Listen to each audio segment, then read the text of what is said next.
Seja bem-vindo a mais um episódio do teu No Intervalo, o teu podcast semanal sobre o handball nacional e internacional. O meu nome é Leonardo Bordonhos. Mais uma vez tenho aqui comigo a nossa comentadora residente, a Maria Ema Bastos. Como é que estás, Emma? Olá, Léo, eu estou bem, espero que todos os nossos seguidores também estejam bem e se calhar ansiosos, diria eu, para ouvir aquilo que serão os nossos comentários sobre o clássico que se disputou neste fim de semana. Exatamente, vamos falar desse clássico que opôs os dois primeiros classificados do Campeonato Placar Handball 1, duas equipas que ainda não tinham conhecido o sabor da derrota nas competições internas esta época. Foi esse o clássico que se disputou no Dragão Arena entre Porto e Sporting. Já vamos tocar mais à frente nesse embate. Também vamos falar um bocadinho sobre o que se passou nos 16 avos de final da Taça de Portugal, onde, pelo menos na minha opinião, até o momento não houve taça, não houve assim um tomba gigante, como estamos habituados a ver, e como a taça também é uma competição onde isso se proporciona. Vamos também congratular aqui dois jogadores portugueses que venceram um troféu este fim de semana em França, e vamos terminar com aquilo que se passa atualmente na nossa votação para os prémios Best of 2021. Portanto, Emma, vai ser aqui um episódio com muita coisa para falar e, portanto, acho que não vale a pena perdermos muito mais tempo e começarmos então com a análise desse clássico. Um Porto que venceu o Sporting por 31-30, um jogo muito disputado, onde uma figura acaba por emergir como uma grande figura, não é? Que foi Pedro Cruz, ele que terminou com 16 golos em 18 remates, foi aliás fundamental para esta vitória do Porto, mas este foi um jogo muito competitivo, apesar do Porto ter entrado e ter desperdiçado, entre aspas, uma vantagem que rondava os 2, 3 golos a pouco mais de 2 ou 3 minutos do fim. A verdade é que este foi um jogo muito competitivo e que durante grande parte do tempo esteve taco a taco com ambas as equipas a trocarem lideranças. O que é que te pareceu, não só o jogo, mas também qual é que é a tua opinião relativamente àquilo que se passou no Dragão Arena? Começando assim pelo princípio, que acho que é assim que se começa, neste jogo acho que o Sporting de Ricardo Costa se apresentou muito forte e tivemos ali um início de jogo em que o Porto não estava a conseguir ultrapassar a defesa do Sporting e estava com dificuldades em parar principalmente algumas transições rápidas dos Leões, e o Sporting conseguiu chegar aí ao 4-8 e durante grande parte da primeira parte dominou sempre o jogo. E acredito que grande parte dos nossos seguidores e todos os que acompanham o nosso handball tenham pensado: será que é hoje que o Porto vai quebrar o ciclo vitorioso que já segue desde a época passada? Mas não foi isso que aconteceu, e o Porto, na reta final da primeira parte, tal como tu referiste, muito por culpa de Pedro Cruz, que durante os 60 minutos foi o homem do jogo, acabou por empatar o jogo e dar a liderança antes da saída para o intervalo, e na segunda parte voltou-se a afirmar como uma peça fundamental. Nós falámos isto no último episódio e realmente o Pedro Cruz cada vez mais afirma aquilo que nós comentamos, que é um jogador muito completo, muito inteligente e que faz a diferença neste plantel portista. Não foi apenas mais um, mas sim o Pedro Cruz que está a marcar o seu nome no plantel do Futebol Clube do Porto. Nesta segunda parte vimos um Porto um bocadinho diferente e um Sporting com mais dificuldades defensivas para parar o ataque portista e também a não conseguir impor tanto as suas transições, não ser tão eficaz. E como referiste, o Porto está ali a vencer por 2 ou 3 bolas perto do final. Depois mesmo no fim o Sporting consegue reduzir para apenas uma bola, mas não consegue evitar aquilo que foi a derrota. Mas é importante para o Sporting ter conseguido reduzir esta desvantagem, porque este ano temos um campeonato corrido, todos contra todos a 2 voltas, e esta diferença de golos não... Acho que nenhuma iria tranquilizar o Porto, mas acaba por deixar ali o Sporting numa posição não tão desfavorável. E aliás, isso foi algo que foi ouvido e foi dito várias vezes pelos comentadores do encontro. Disseram várias vezes, penso que eram os do Porto Canal, que estavam constantemente a dizer na parte final do jogo os golos a favor e contra vão contar até ao final do campeonato, e que, portanto, era muito importante naquele caso para o Porto conseguir a maior vantagem possível, e no caso do Sporting conseguir diminuir ao máximo essa diferença. Foi um jogo, tal como tu disseste, o Sporting entra melhor, e um Porto que pareceu algo lento, mas depois quando começou a carburar a meio da primeira parte, começou realmente a equilibrar, e depois o segundo tempo foi praticamente sempre todo equilibrado, com ambas as equipas a terem vantagens, a disputarem entre si a vitória até ao final.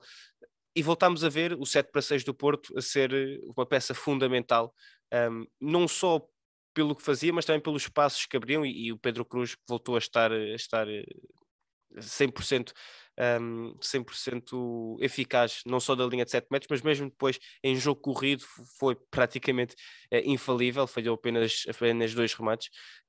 Aquilo que eu te perguntava era, achas que, pelo que temos visto, o 7-6 do Porto realmente está aqui a voltar a afirmar-se como se quer a sua arma mais forte e fundamental para estes jogos em que a equipa sabe que vai ser difícil, e portanto realmente estamos a ver o 7-6 a afirmar-se novamente como a grande força do Porto, ou como aquela arma secreta? Não é bem secreta porque toda a gente sabe que pode aparecer, mas que realmente quando aparece é complicadíssimo defender.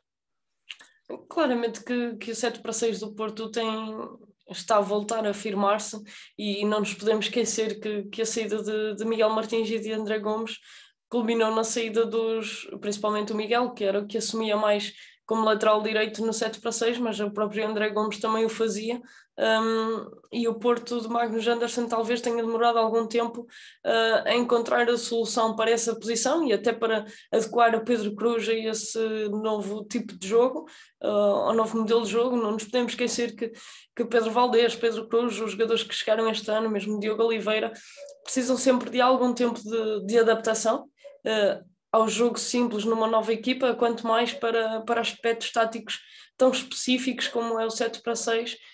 São processos que levam algum tempo a ser trabalhados até começarem a resultar com algum sucesso, e acho que o Porto está a conseguir isso. Conseguiu aqui encontrar em Pedro Cruz uma nova arma para utilizar no 7-6, tem resultado muito bem, e acredito que daqui para a frente continuemos a ver cada vez mais este 7-6. E tocando então nesse teu último ponto, realmente Pedro Cruz assume claramente, e essa tem sido quase a sua... aqui não tentando fazer a comparação, mas acaba por ser impossível não fazer. Sai Miguel Martins, que era tantas vezes essa peça fundamental do 7-6, entra Pedro Cruz, que sendo um jogador de características bastante distintas das do Miguel, realmente tem assumido essa função, e sentes que essa se calhar não apenas, porque estaríamos aí a limitar muito o jogador a apenas uma dimensão, mas essa capacidade que ele tem de jogar do lado direito da primeira linha tem sido realmente o seu principal acréscimo, aquilo que ele sequer mais tem oferecido de melhor a este Porto desde a sua entrada, ou aquilo que lhe permite destacar-se mais? Eu acho que o Pedro Cruz é um jogador, tal como eu já disse, muito completo.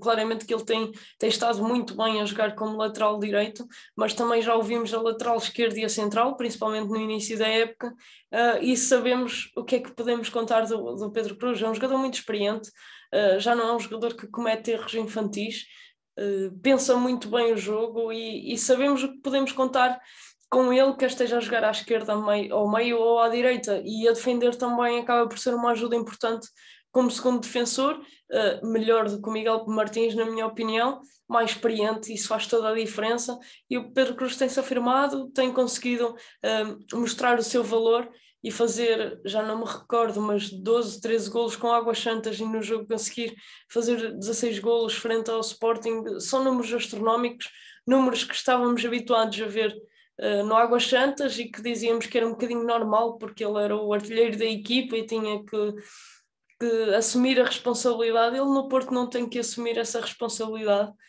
não a assume, as coisas acabam por surgir muito naturalmente. Obviamente a equipa também trabalha muito para ele, mas Pedro Cruz tem-se afirmado realmente como um jogador bastante importante para Magnus Andersen.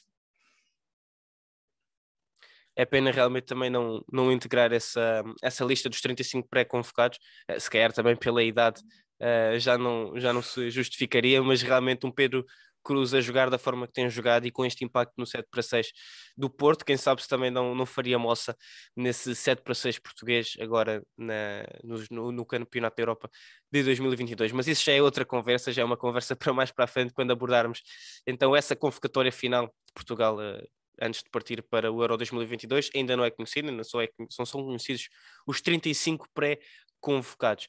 Emma, segue então um Porto ainda sem conhecer o sabor da derrota, mas focando aqui também um bocadinho no que este jogo, esta derrota, mas esta exibição significa para o Sporting. Achas que apesar de tudo, apesar da derrota, é um Sporting que sai confiante por saber que pode disputar num Dragão Arena, que toda a gente sabe que é um pavilhão muito complicado de jogar, que pode disputar realmente o jogo e mesmo o campeonato até ao fim contra o Porto, se dúvidas ainda houvessem? Achas que nos próprios jogadores foi aquele selo, aquele selo de confiança de dizer, não, realmente nós batemos de frente contra o Porto, esta equipa que já não perde para o campeonato nas competições internas há mais de 70 jogos, se eu não me engano, nós podemos, estivemos perto, foi ali uma questão de pormenores no final do jogo que acabaram por fazer a diferença. Claramente que o Sporting sai do Dragão Arena triste por não ter conseguido evitar a derrota, mas confiante para aquilo que será a segunda mão. Foi um jogo, como eu disse, em que grande parte da primeira parte o Sporting conseguiu dominar e se demonstra também a confiança com que os Leões entraram e um Porto que demorou um bocadinho a conseguir impor o seu jogo, e o Sporting teve muito mérito ao sair derrotado apenas por uma bola no Dragão, apresentou um bom nível de jogo. Sabemos que o Sporting está muito diferente, com uma defesa muito mais dinâmica, um handball muito mais rápido, procura muitas transições, e realmente tem jogadores que são muito fortes nisso. Nós podemos ver o Nathan Soares faz uma diferença nas transições impressionante, e acho que o Sporting, continuando a trabalhar nisso, é uma equipa que está há 3 ou 4 meses a trabalhar junta, praticamente nova, está a melhorar a olhos vistos, e acredito que na segunda volta o Sporting vai entrar no jogo muito confiante, e se até lá mais nenhuma equipa perder pontos, tenho a certeza que será o jogo que pode decidir o campeonato, porque realmente são as equipas que seguem mais indicadas para isso, visto que o Benfica acabou por já escorregar. E poderemos ver aqui um jogo do campeonato no pavilhão João Rocha, em que estará tudo por aberto e este golo de vantagem do Porto vai acabar por desaparecer.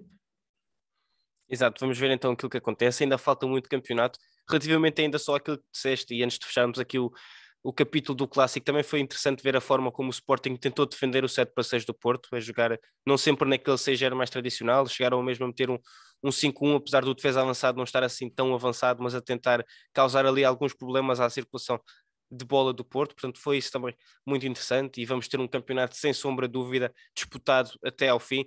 Porto e Sporting partem claramente na frente. O Benfica, como já perdeu frente a estes seus adversários diretos, acaba por estar imediatamente atrás, mas certeza que ainda muita coisa vai mudar, tendo em conta que as 3 equipas da frente ainda estão a disputar competições europeias, ainda vai haver o Campeonato da Europa, vários jogadores internacionais vão disputar essa competição, e portanto, e para além disso, temos cada vez aqui o Covid começa a mostrar a sua cara feia, portanto esperemos que não tenha impacto, mas ainda vai ser um campeonato em que muita tinta vai correr, e nós vamos estar aqui para acompanhá-lo jornada a jornada. Mudamos de competição, mas continuamos aqui em Portugal e passamos para a Taça de Portugal, Lema. 16 avos de final praticamente concluídos, faltam apenas 2 jogos ainda a ser disputados, o embate entre o 1º de dezembro e o Sporting, e também o jogo entre o Belenenses e o Vitória. Não tivemos, tal como eu disse anteriormente, grandes surpresas, não sei se concordas aqui comigo. A Ada Maia bateu o Alto do Moinho, a equipa da 2ª Divisão. O Madeira Sade aqui num embate entre equipas da 1ª Divisão, o Madeira Sade bateu o Sporting da Horta, o ABC venceu a equipa do Benavente, o Águas Santas venceu o Arsenal da Devesa.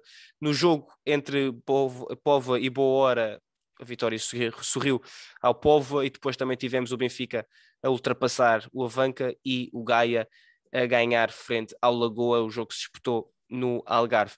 Relativamente ao resto dos jogos, a São Joanense também conseguiu ultrapassar a Juvelis, o Chicken Ball bateu o Sassueiros e o Porto também ganhou em casa frente ao Camões, aqui com o jogo a disputar-se logo no dia a seguir ao Clássico, frente ao Sporting. Aqui interessante ver essa jornada dupla do Porto. Depois também tivemos jogos entre equipas que estão ambas nas divisões inferiores. O Académico de Viseu venceu o Ginásio Clube Santo Tirso, e o FAF ganhou a ADA São Pedro do Sul, e por fim o CD Santana bateu o Estrela da Amadora. Portanto, Emma, aqui não tivemos propriamente grandes surpresas, não é? E sabíamos que seria difícil, o fosso ainda é grande entre equipas do Campeonato Placar Handball 1 e da segunda divisão, apesar do nível qualitativo em geral no handball português estar a subir cada vez mais. Não sei se queres pegar aqui em algum encontro ou se calhar passarmos já àquilo que também vão ser os oitavos de final, uma vez que já é conhecido o emparelhamento. Não sei se queres tocar aqui em alguma coisa ou podemos querer já fazer uma antevisão ainda que muito antecipada daquilo que podem ser os embates dos oitavos de final. Tal como tu referiste, acho que não houveram grandes surpresas, não houve grandes surpresas nos 16 avos de final, apenas se calhar aquela diferença de golos no duelo entre o Madeira e o Horta, mas retirando isso acho que foi tudo mais ou menos natural, e a própria vitória do Madeira jogando em casa sabemos que é sempre favorito, portanto acho que podemos passar essa antevisão muito antecipada, antecipada, muito exatamente. antecipada.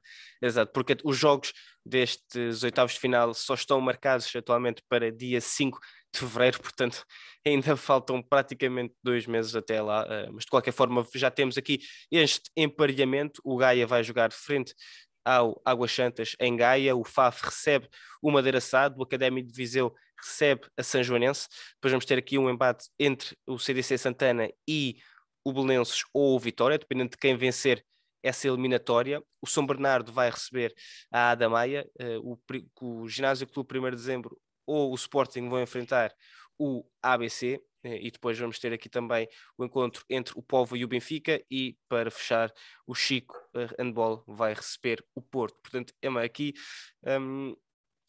já praticamente se torna quase uma jornada do Campeonato Placar Handball 1, não é? Tirando aqui 2 ou 3 jogos entre Gaia e Águas Santas. Não sei, pergunto-te mesmo, preferes ir jogo a jogo perceber quem é que ganha, ou sequer preferes destacar aqui 2 ou 3 embates que se calhar na altura podem ser interessantes e deve-se manter debaixo de 2, sabendo que ainda faltam 2 meses, ainda tanta coisa pode e vai acontecer de certeza até lá.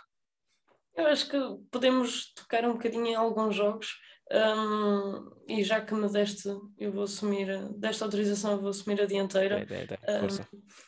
Acho que aqui o Gaia Águas Santas vai ser um jogo um bocadinho imprevisível, é um jogo da taça, são 2 equipas que estão a fazer um excelente campeonato, e acho que tudo pode acontecer aqui. Estamos a entrar numa fase da taça em que faltam apenas 2 jogos para chegar à desejada Final Four, e estes, acho que não podemos dizer que o Águas Santas seria um outsider, mas procuram muito e querem muito, ambicionam chegar a esta Final Four, por isso acho que vai ser um verdadeiro jogo da taça, um jogo do tudo ou nada, que será muito interessante. Pois aqui no FAF Madeira acho que Mas só uma naturalmente coisa, um Águas que o ano passado chegou a essa Final Four, não é? Portanto, chegou a essa Final Four depois de bater o Belenenses em casa por uma bola no último segundo. Foi um jogo super emocionante, exatamente. e acho que poderemos ver quase que uma repetição em termos de Sim. equilíbrio neste duelo com o Gaia.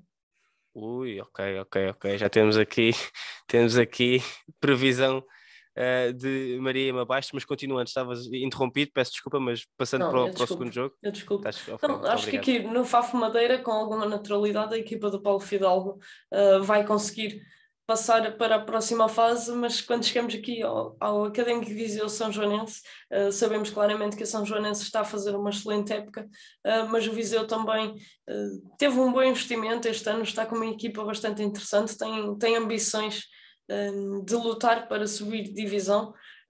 Acho que a São Joanense entra neste duelo como favorita a vencer, mas acredito que a equipa de Viseu vai estar super motivada e que poderá ser um jogo complicado para os homens de São João da Madeira, porque esta equipa de Viseu, tal como eu disse, reforçou-se muito bem, tem um plantel bastante interessante e vai querer escrever um bocadinho de história na Taça de Portugal, e é isto é que se chamam os verdadeiros jogos da Taça.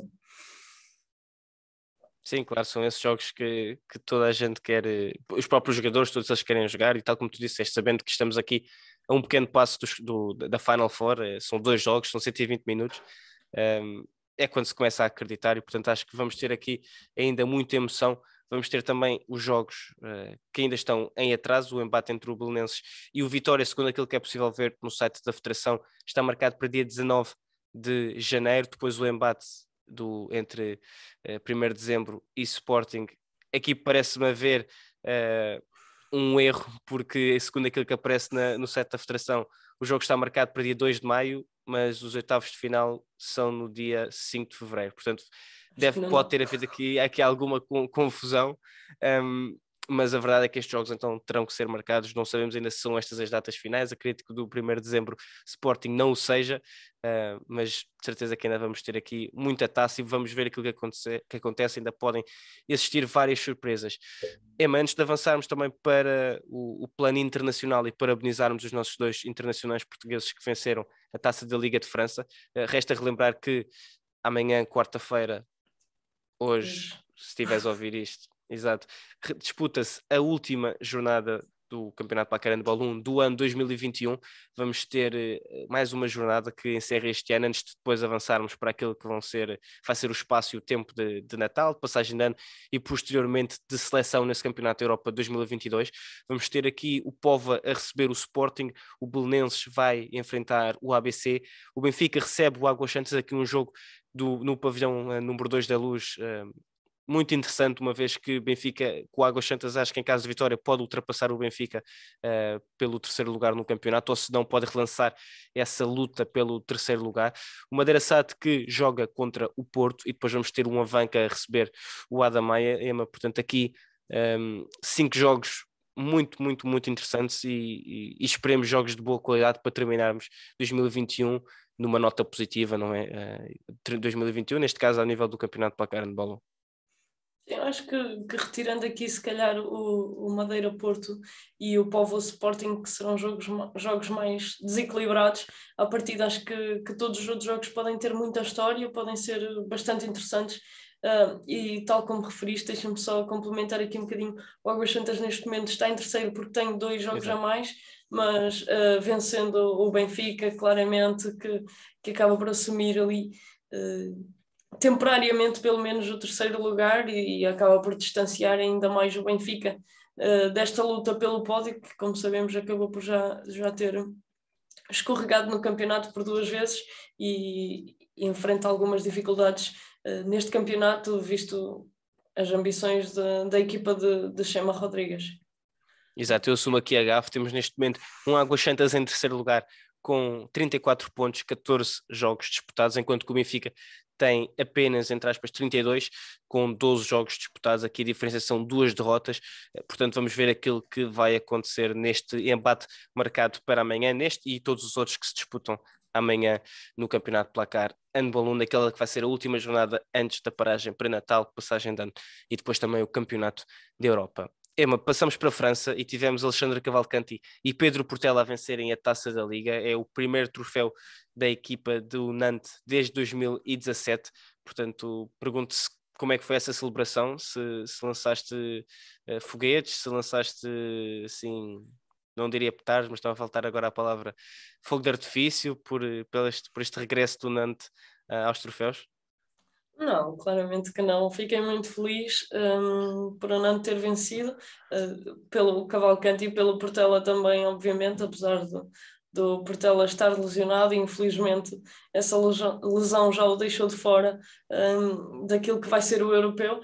O Cavalcanti, que regressou de lesão há pouco tempo, conseguiu estar presente, conseguiu levantar o primeiro troféu em França ao serviço do Nantes, numa vitória claríssima sobre o Chambéry. E acho que aqui é um bocadinho importante frisar que o Nantes de Cavalcanti e de Pedro Portela venceu o Montpellier na meia-final de Gilberto Duarte apenas por uma bola, e na outra meia-final o Chambéry eliminou o PSG também apenas por uma bola, num jogo marcado por algumas ausências da equipa de Paris, nomeadamente o Luca Karabatic, o Ian Genti, e houve aí um episódio caricato, eu infelizmente ainda não consegui ver, mas sei que o Gerard acabou por levar 2 minutos e um dos centrais do PSG acabou por ter de ir assumir como guarda-redes. É uma coisa que a este nível, sinceramente, acho que nunca vi. Acho que é incompreensível, diga-se de passagem. Honestamente, não compreendo Sim, eu como é acho que que não... pronto, o segundo guarda-redes do PSG estava infectado com Covid, claramente não poderia estar em jogo, mas acredito que numa equipa B existisse algum Há uma guarda-redes equipa que B, uma equipa de pudesse, júniores, não conseguem ir sim, buscar pá, alguém. Agora, coitado de terem que... A mim, honestamente, eu quando vi isso, fiquei completamente chocado. Aliás, acredito que tenhas ficado tu e toda a gente que estava a ver o jogo, porque nós não estamos a falar...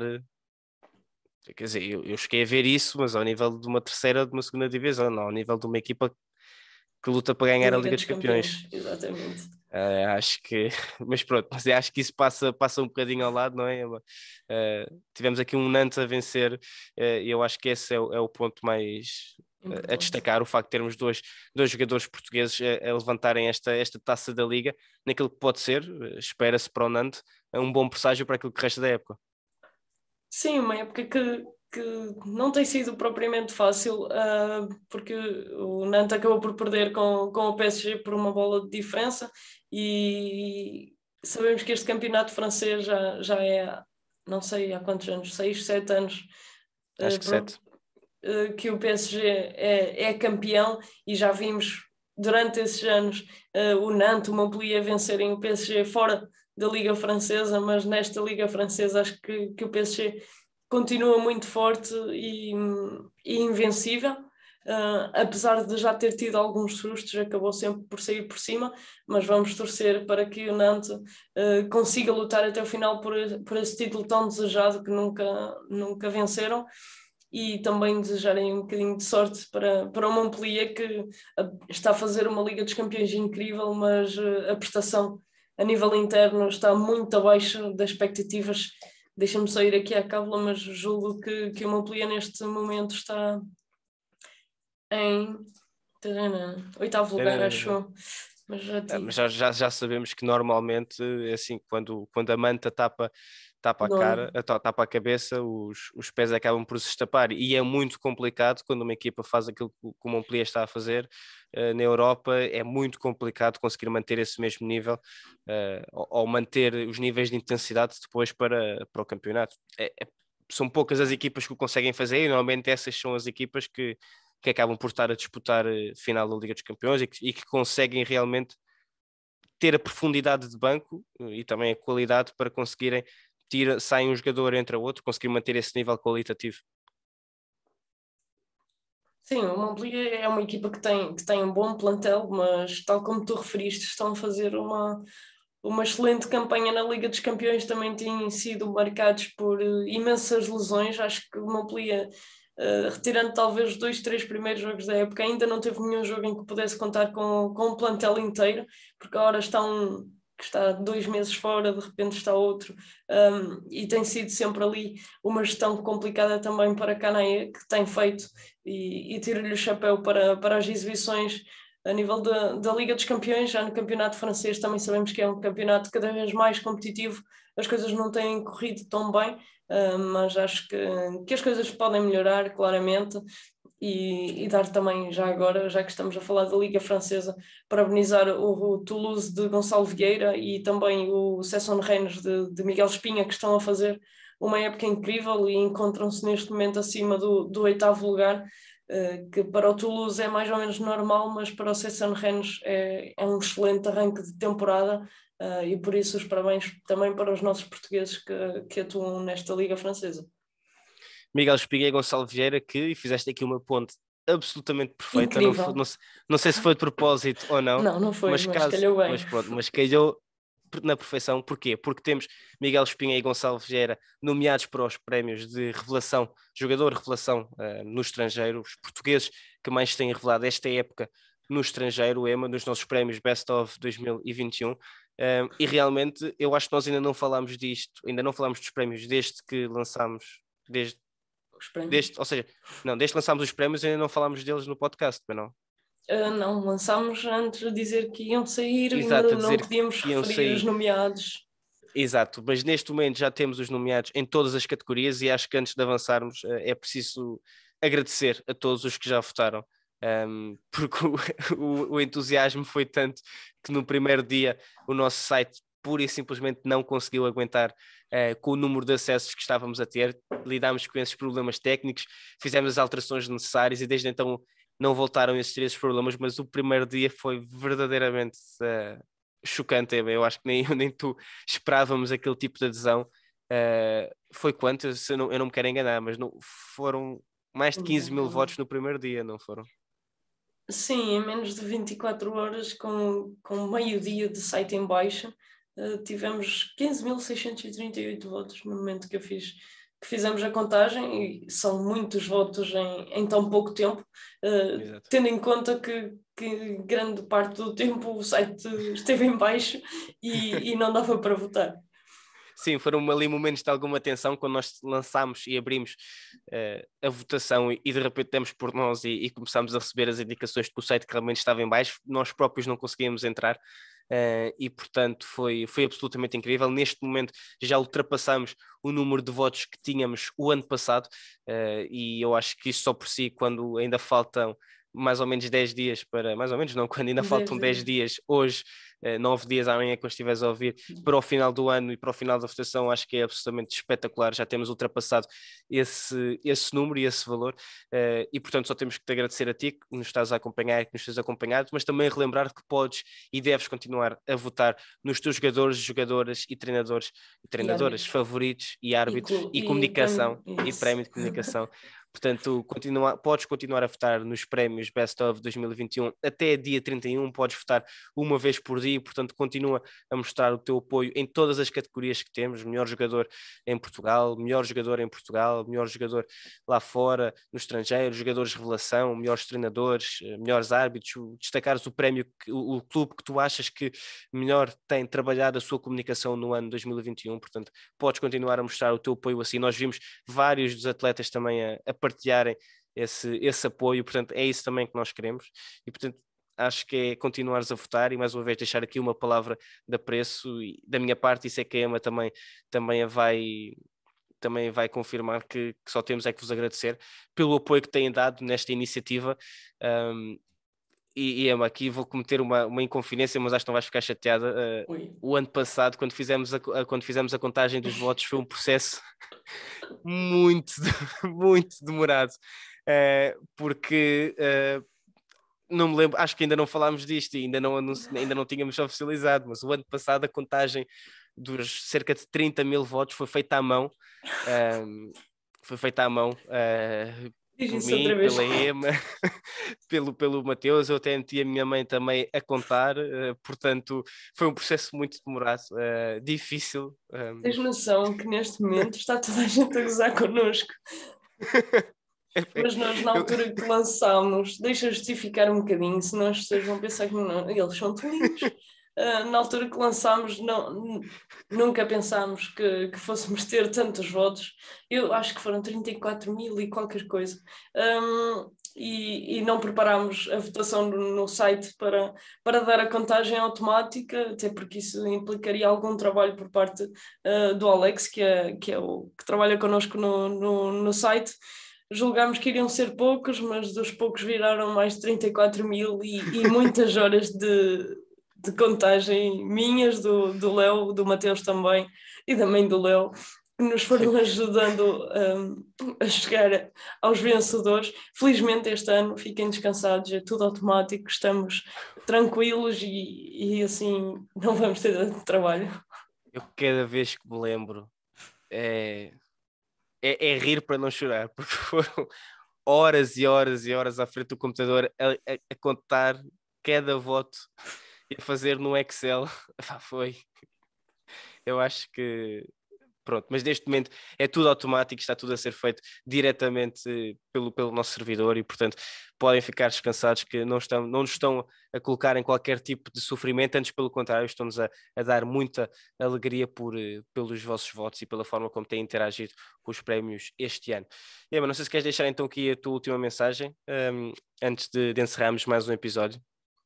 Sim, quero agradecer um bocadinho a semelhança do que já disseste também, mas é de notar que a 7 metros não existiria se não tivéssemos tanto apoio, se não nos acompanhassem e estas iniciativas dão-nos algum trabalho, mas acima de tudo dão-nos muito gozo e também satisfação, porque estamos a fazer realmente aquilo que também gostamos, e é bom saber que desse lado vocês também gostam daquilo que nós fazemos, do nosso conteúdo. E deixa-me agradecer uma coisa que eu me esqueci. Filipe, obrigada pelo feedback que me deste em relação ao nosso no intervalo. Isto já foi há 2 episódios, já estou a dever este agradecimento há muito tempo, mas obrigada por isso. É bom saber que gostam realmente daquilo, dos nossos bitites, meus e do Leonardo aqui, mas também de todo o conteúdo que nós fazemos nas redes sociais e no nosso website. Espero que nos continuem a acompanhar e a mandar os vossos feedbacks, opiniões e também sugestões, porque nós queremos estar sempre a crescer e a dar-vos aquilo que vocês mais querem. Exatamente, agradecer a todos. Este projeto não seria possível sem vocês e por isso, mais uma vez, muito obrigado. Reforço aqui os votos da EMA, reforço também os votos de boas festas, bom Natal, aquilo que celebrarem, que o celebrem bem e que aproveitem ao máximo este tempo de família, saber de que, e tal como foi anunciado hoje, com todas as medidas e as regras devido à Covid, de forma que não se volta a acontecer aquilo que aconteceu o ano passado. Esperemos que não, esperemos que todos vocês estejam seguros, estejam bem de saúde e que assim se mantenham ao longo agora desta quadra natalícia e desta quadra festiva.